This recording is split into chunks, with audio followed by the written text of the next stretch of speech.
আমাদের বাঁচতে দেও দিদি স্লোগানকে সামনে রেখে কোচবিহার শহর ফুটপাত হকার্স ইউনিয়ন কোচবিহার সদর মহকুমা শাসকের দপ্তরে স্মারকলিপি প্রদান করে ফুটপাত ব্যবসায়ীদের।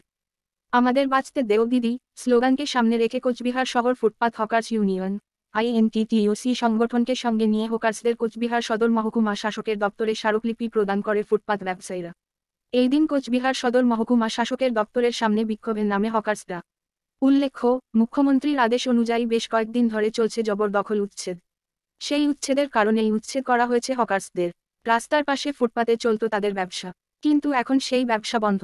কর্মহারা হকার্সরা ব্যবসা করার ক্ষেত্রে জায়গার দাবিতে এই দিন বিক্ষোভে নামে কোচবিহার মহকুমা শাসকের দপ্তরের সামনে।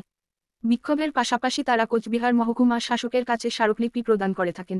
এই বিক্ষোভ নিয়ে এক হকার জানান যে, আমরা কোচবিহার মহকুমা শাসকের কাছে স্মারকলিপি প্রদান করতে এসেছি, যাতে মুখ্যমন্ত্রীর কাছে আমাদের এই আবেদন পৌঁছতে পারে।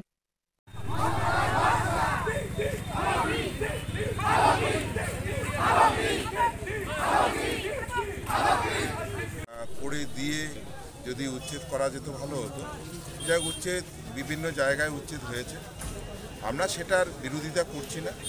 আমরা আগাগোড়াই সরকারি সিদ্ধান্তের প্রতি মান্যতা দিয়েই আমরা চাই যে ছোট যারা ব্যবসায়ী ছোট, কারণ গরিব মানুষরা জিএসটি দিয়ে মাল কেনার চাইতে পথে ঘাটে বা হকারদের কাছে কিনলে একটা সাশ্রয় কিন্তু আছে। কারণ একটা দোকানদার তার কারেন্টের বিল বা শ্রমিক বিল ইত্যাদি ইত্যাদি লেবারের সমস্ত কিছু নিয়ে যে জিনিসটার দাম 150 টাকা হয়, হকাররা কিন্তু 50 টাকাতে বিক্রি করতে পারে। এবার গরিব মানুষরা কিন্তু এই হকারের উপরেই ডিপেন্ড করে। একটা শ্রেণী আছে হকারের কাছে কেনার মতো, একটা শ্রেণীর লোক আছে। এবার বড় দোকানদারের ক্ষেত্রেও আছে, এবং তার চেয়ে শপিং মলগুলো আরও ব্যাপার আছে।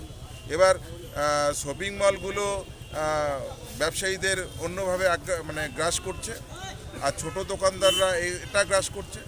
আগামী দিনে অর্থনৈতিক অবস্থায় সকলেই আশা করি সমস্যার মধ্যে পড়বে, কারণ যেভাবে বড় বড় মার্কেটরা কুচবিহার ঘিরে নিচ্ছে, বড় বড় মার্কেট ঘিরে নিচ্ছে, সেখানে সব কিছুই পাওয়া যাচ্ছে, মানুষ সেখানেই যাচ্ছে।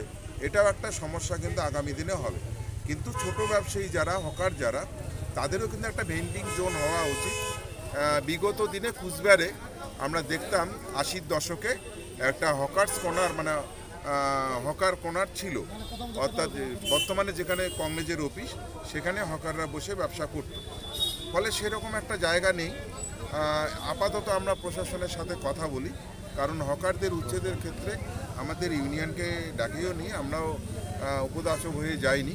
আমরা প্রশাসনের কাছে জানতে চাবো যে পরবর্তী সময় যেটাই করা হোক না কেন, একটা সিদ্ধান্তের ক্ষেত্রে আমাদেরকে ডাকলে বা আমাদের ইউনিয়নকে ডাকলে আমরা প্রশাসনকে হেল্প করতে পারি।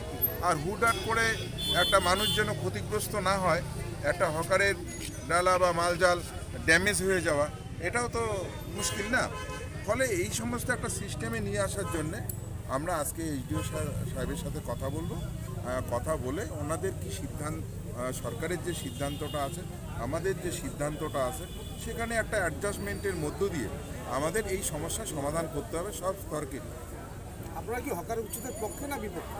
হকার উচ্ছেদের পক্ষে বিপক্ষে এটা অনেক বড় প্রশ্ন। বড় প্রশ্ন হলো, হকাররা তো ব্যবসা করবে, হকারদের ব্যবসা করার জায়গা দেওয়া হোক বা একটা জায়গা জোন করে দেওয়া হোক।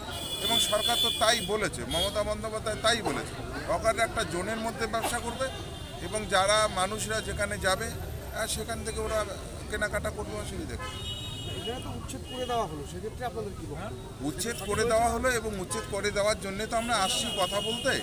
কারণ আমরা কথা বলতে, সঠিক এটা বলেছে। দেখুন, সিদ্ধান্ত সারা পশ্চিমবঙ্গের ক্ষেত্রে একরকম বা কুচবিহারের ক্ষেত্রে একরকম সেটা তো হবে না। একটা সিদ্ধান্ত তো সর্বস্তরেই হয়। কলকাতায় একটা হকার জোন আলাদা আলাদা করে স্টেপ নিয়ে সেখানে করছে, এখানেও তাই করতে হবে। আপনারা তো যে শ্রমিক সংগঠন করেন, তাদেরই সরকার ক্ষমতায় রয়েছে, সেই সরকারের সিদ্ধান্তই হচ্ছে হকার। সরকারের সিদ্ধান্ত, সেখানে যে আলোচনা হয়েছে সেখানে জেলা প্রেসিডেন্টরা ছিল বা হকারের যে ইউনিয়ন ছিল তারা ছিল। কুচবিহারের ক্ষেত্রে কিন্তু আমাদেরকে ডাকা হয়।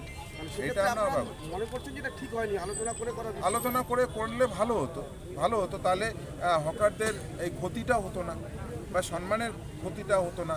অনেকে মারটাং খেয়েছে, এটাও তো ঠিক না। মানবিক একটা দিক তো থাকে, তারাও তো মানুষ, তাদেরকে তো সময় দিতে হয় বা দিতে হবে, এবং একটা ব্যবস্থা করলে ভালো হয়।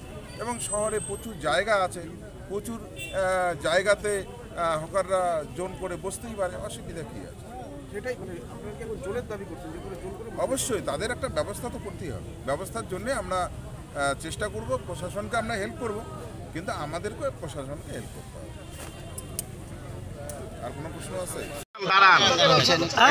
কি বিষয় দাদা? আমরা কোচবিহার শহরের বিভিন্ন হকার্সরা আজকে একত্র হয়েছি।